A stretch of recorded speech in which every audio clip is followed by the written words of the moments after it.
کبھی ایسا وقت بھی آتا ہے جب انسان پوری کوشش کرتا ہے، ہر دروازہ کھٹکھٹاتا ہے، دعائیں بھی مانگتا ہے، محنت بھی کرتا ہے، لیکن پھر بھی ہر طرف سے ناکامی ہی نظر آتی ہے۔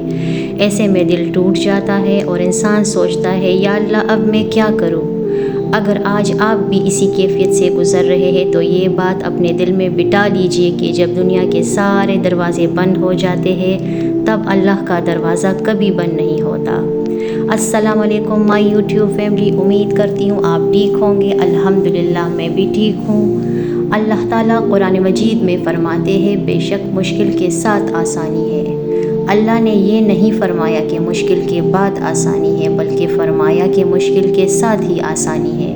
یعنی ہر آزمائش کے اندر اللہ کی کوئی نہ کوئی حکمت ضرور ہوتی ہے، چاہے وہ ہمیں فوراً نظر نہ آئے۔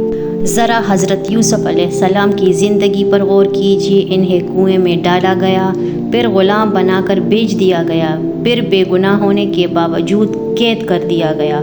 اگر وہ ان آزمائشوں میں اللہ سے مایوس ہو جاتے تو کیا وہ مصر کے خزانے کے نگران بنتے؟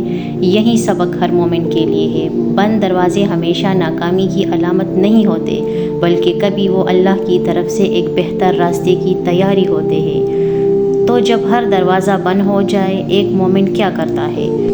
وہ سب سے پہلے اپنے رب کے سامنے سجدہ کرتا ہے، کیونکہ سجدے میں بہنے والے آنسو کبھی ضائع نہیں جاتے۔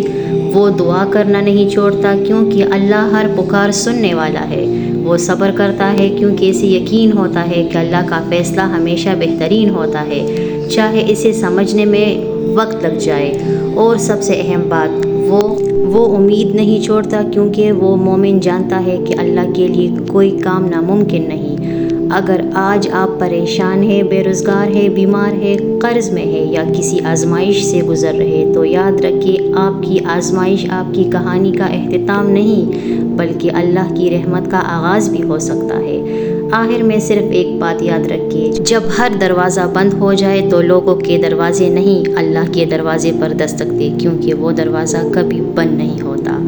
اللہ تعالیٰ ہم سب کو صبر، استقامت اور اپنے اوپر کامل بھروسہ عطا فرمائے، آمین۔